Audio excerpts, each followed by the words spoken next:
목소리로 봉독하겠습니다. 시작. 여호와께서 내 음성과 내 간구를 들으심으로 내가 그를 사랑하는도다. 그의 귀를 내게 기울이셨으므로 내가 평생에 기도하리로다. 사망의 줄이 나를 두르고 스올의 고통이 내게 이르므로 내가 환난과 슬픔을 만났을 때에 내가 여호와 이름으로 기도하기를 여호와여 주께 구하오니 내 영혼을 건지소서 하였도다. 여호와는 은혜로우시며 의로우시며 우리 하나님은 긍휼이 많으시도다. 여호와께서는 순진한 자를 지키시나니 내가 어려울 때에 나를 구원하셨도다. 내 영혼아 내 평안함으로 돌아갈지어다. 여호와께서 너를 후대하심이로다.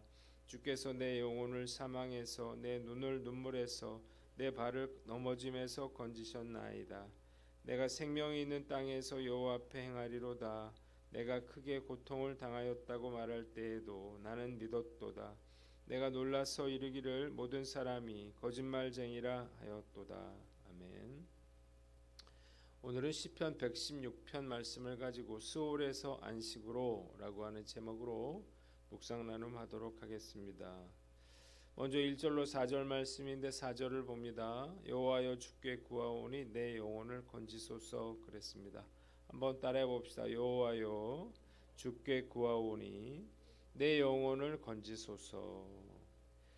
자, 시인은 고난 가운데서 하나님께 부르짖어 기도합니다. 이때 하나님께서 그의 기도를 들어주셨어요. 이에 그는 하나님을 사랑하며 평생 기도하겠다 이렇게 다짐하고 있습니다. 또한 사망의 줄이 그를 얽어매고 스올의 고통이 그를 덮쳤을 때 여호와께 자신의 영혼을 건져달라 이렇게 하나님께 부르짖고 있습니다. 한번 따라해 봅시다. 기도를 연습하라. 자, 시인은 죽음의 올가미가 그를 얽어매고 스올의 고통이 엄습하여 고난과 고통이 덮쳐올 때 주님께 자신의 목숨을 구해달라, 자신을 건져달라 이렇게 부르짖어 기도하고 있습니다. 이렇게 기도하면 하나님께서 그 기도를 들으시고 또 자신을 구원해 주실 거라고 하는 그 사실을 그가 경험으로 알고 있었기 때문이에요. 그래서 그는 뭐라고 말합니까? 일평생 기도하는 사람이 되게 해달라 이렇게 결단하고 있는 것입니다. 우리가 어려운 일 생겼을 때 기도하는 것은 결코 쉽지 않습니다.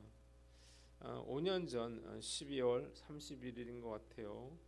아내가 조직 검사를 받고 이게 악성이고 그리고 이미 온몸에 다 퍼져 있을 수 있다라고 하는 의사의 말을 들었을 때 정말 큰 충격을 받았습니다.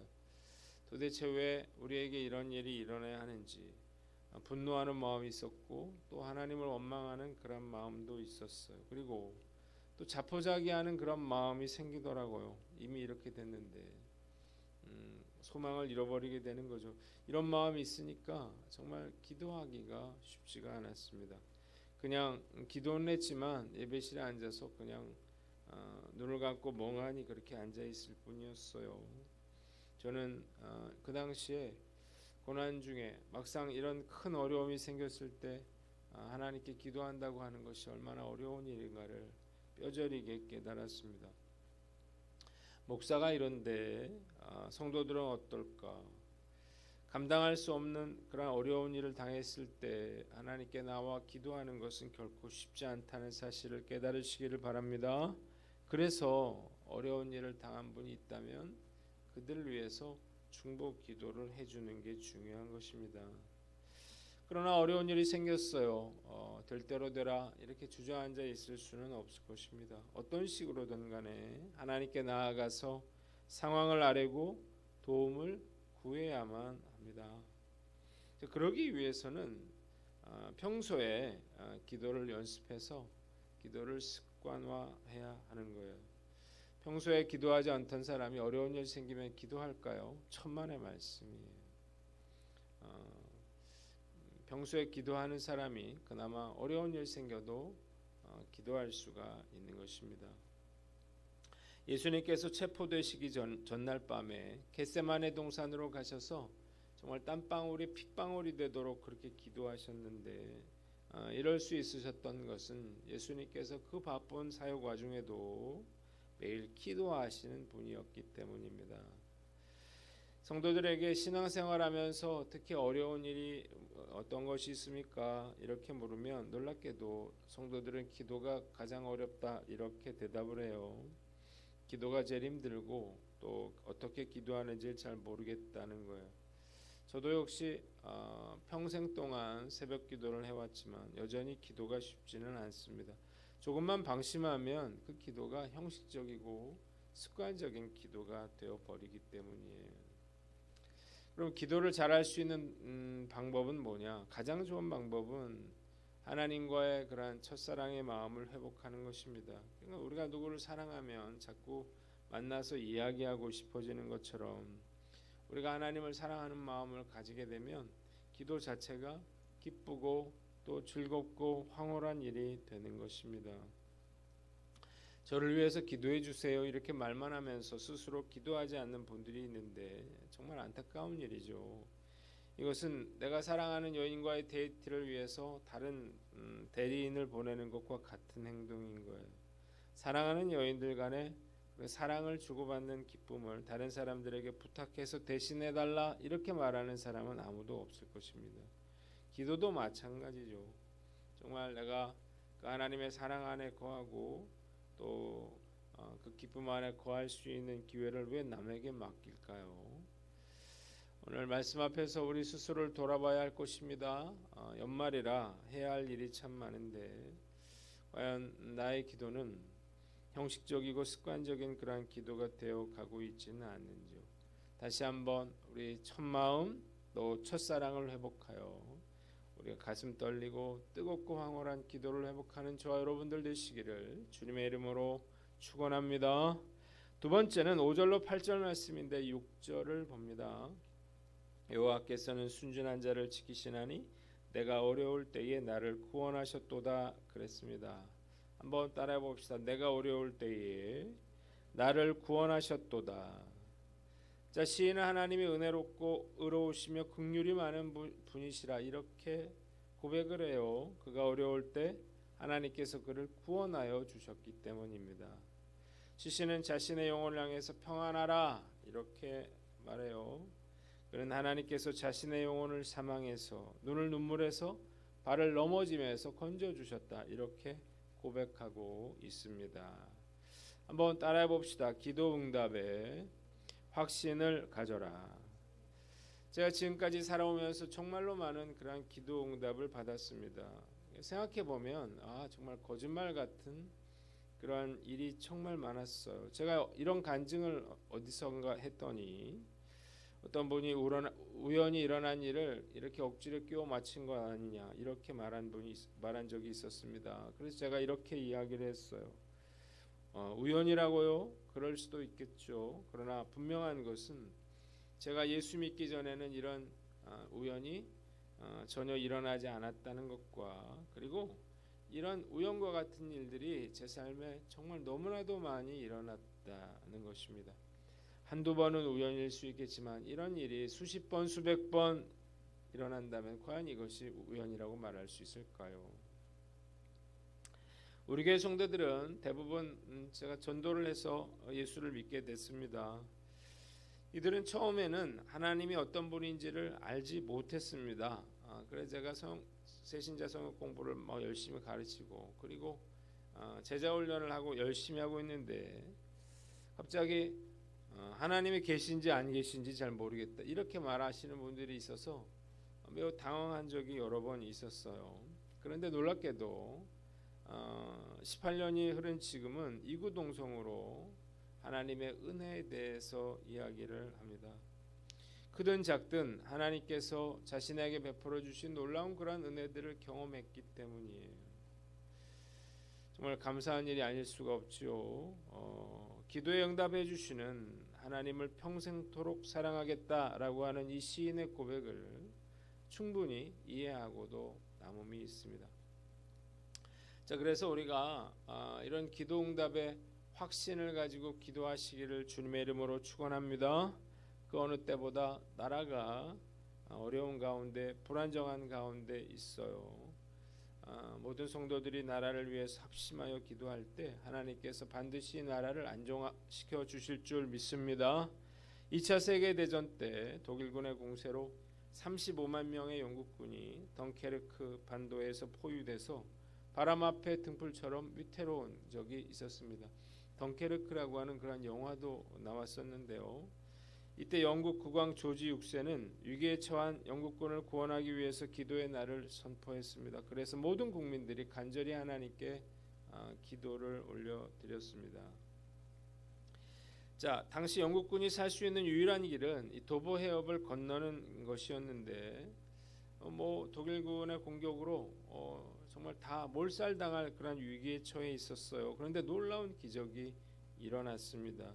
독일군의 총 공격 개시 전날 밤에 독일군 주둔지에 정말 강한 바람과 함께 폭우가 쏟아지기 시작하는 거예요. 그래서 독일군 탱크는 움직일 수도 없고 폭격기도 뜰 수가 없었습니다. 그러나 덩케르크 반도와 도보 해협 상공에는 별들이 반짝였어요. 그날 밤에 영국은 군함을 이용해서 영국군 35만 명을 모두 도보 해협으로 탈출시켰습니다.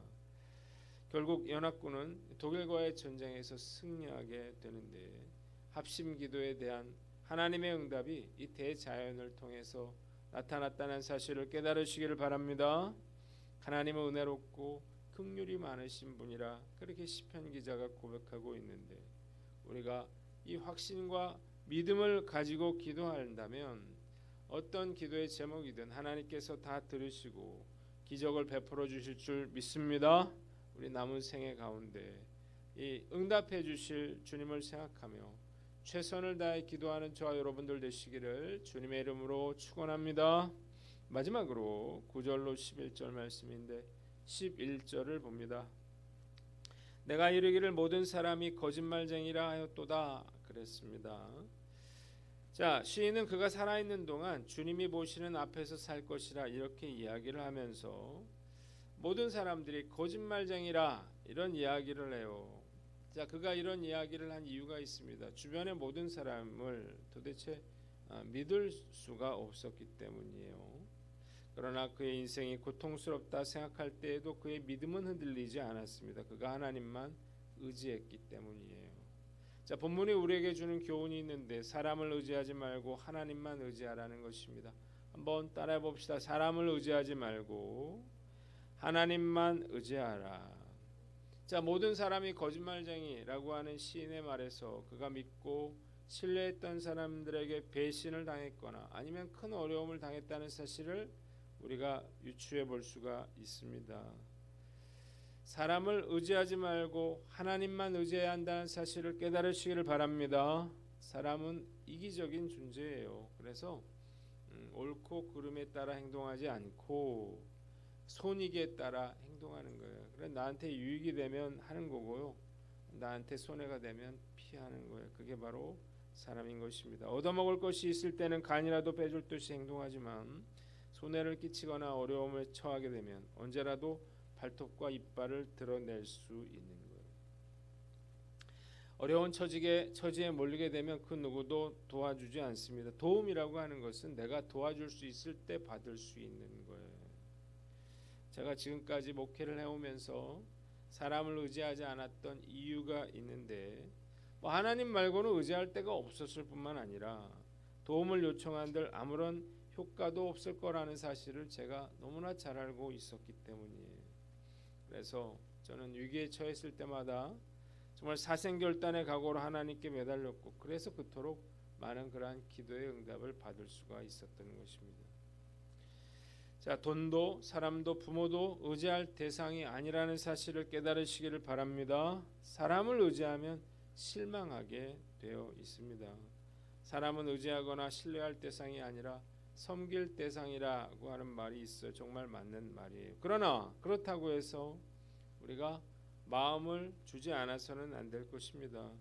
내가 배신당할까 봐 마음을 주지 않는다면, 섬겨주지 않는다면 그러면 우리가 아무것도 할 수 없겠죠. 배신당할까 봐 마음을 주지 않는다면 그 누구도 사랑할 수가 없을 것입니다. 비록 상처를 받더라도요, 사랑하며 믿어주고 마음을 주어야 한다는 사실을 깨달으시기를 바랍니다. 그래야 우리가 기쁨으로 섬길 수 있는 거예요. 오늘 난 어떤가 한번 스스로를 돌아보고 우리가 사람은 기쁨으로 섬기고요. 그리고 의지하는 것은 온전히 하나님만 의지하시기를 주님의 이름으로 축원합니다. 오늘 난 어떤가 돌아보고 오늘 나에게 맡겨주신 영혼들을 기쁨으로 섬기고 또 온전히 주님만 의지하는 저와 여러분들 되시기를 주님의 이름으로 축원합니다. 기도하겠습니다. 하나님 아버지, 우리가 기도를 연습하고 기도 응답에 확신을 가지며 온전히 하나님만 의지하게 하여 주시옵소서.